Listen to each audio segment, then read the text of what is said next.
सांगली महानगरपालिका व्यावसायिकांच्या बाबतीत दुजाभाव का असा प्रश्न निर्माण करत डॉक्टर महेश कांबळे यांनी महापालिकेकडे ना हरकत दाखला आणि व्यावसायिक परवाना न घेणाऱ्यावर कारवाई करावी अशी मागणी महापालिकेकडे केली आहे। सांगली शहरातील प्रसिद्ध सोने चांदी विक्रेते या व्यावसायिकांना महापालिकेचे ना हरकत दाखला तसेच व्यवसाय परवाना घेतलेला नाही, त्यामुळे महापालिकेचे कर बुडालेला आहे। याआधी महापालिकेच्या आयुक्त यांच्यासह अधिकाऱ्यांनी डिजिटल फ्लेक्स व्यावसायिक यांच्यावर व्यवसाय परवाना न घेतल्याच्या कारणावरून 18,000 रुपये प्रमाणे दंड आकारला आहे।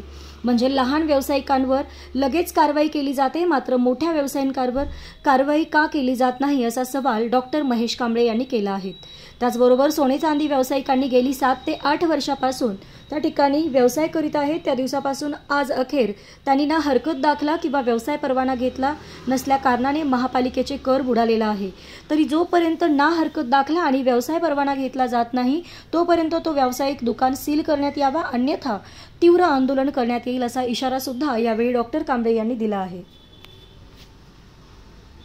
सांगली, मिरज आणि कुपवाड शहर महानगरपालिका क्षेत्रातील सांगली येथील SFC मेगा मॉलमध्ये सिद्धी अलंकारम प्रायव्हेट लिमिटेड च्या माध्यमातून जे तनिष्क स्टोअर्स म्हणून सोने विक्रीचं जे काही दुकान आहे, हे दुकान व्यवसाय परवाना न घेता गेली 6 ते 7 वर्ष सुरू आहे।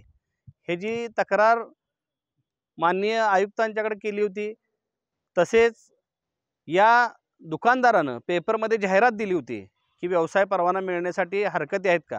ती हरकत आम्ही घेतलेली होती। त्या हरकतीची आज दुसरी सुनावणी पार पडली। मला त्यात इतकं वाईट वाटलं की महापालिका क्षेत्रातील व्यवसायधारकांना दुजाभावाची वागणूक दिली जाते। एखादा छोटा व्यावसायिक प्रिंटिंग प्रेस असेल किंवा फ्लेक्सवाला प्रिंटिंगवाला असेल, त्याच्यावर 18,000चा दंड आकारण्यासाठी स्वतः आयुक्त त्यांचा लवाजमा सगळे अधिकारी घेऊन तिथं जाऊन ते सील करून 18,000 दंड वसूल करतात। मग आयुक्तांच्या हाताला काय लकवा मारलेला का पायाला लकवा मारलेला?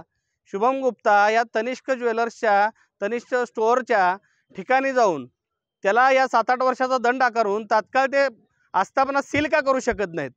कुठंतरी संशयास्पद वातावरण आहे, कुठंतरी संशय येण्यासारखी परिस्थिती निर्माण झालेली आहे। त्यामुळं या महापालिका क्षेत्रामध्ये गरीब व्यावसायिकाला एक न्याय वेगळा आणि सोने चांदीचं दुकान मोठा व्यवसाय करणाऱ्याला एक न्याय वेगळा, हे कुठंतरी चुकीचं होतंय। आणि त्यामुळं आज मी आपणास इशारा देतो या महापालिका प्रशासनाला, आयुक्तांची तर बदली झालेलीच आहे, यांनी अतिशय कार्यतत्पर होते। त्यांच्या कार्यकाळात माननीय मुख्यमंत्र्यांना भेटून त्याने ह्या शुभम गुप्तांनी त्यांच्या कार्यकाळात काय काय गुन्हे उधळले त्याची सगळी पुराव्यासह काय कागदपत्र मी आयुक्तांची कागदपत्र मी मुख्यमंत्री महोदयांना मी देणारच आहे। पण त्या विषयामध्ये सांगण्याचं तात्पर्य इतकं आहे की महापालिकेनं सर्वांना समान न्याय द्यायला पाहिजे।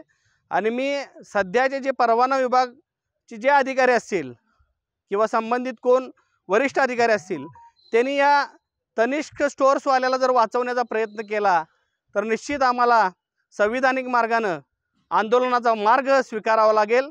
आणि 1-4 दिवसामध्ये हे जर तनिष्क स्टोअर्स जर ह्या महापालिकेने सील केलं नाही तर येणाऱ्या पुढच्या आठवड्यात मंगळवारी महापालिका मुख्यालयासमोर तीव्र आंदोलन केलं जाणार आहे, ह्याचा मी जाहीर इशारा देतो।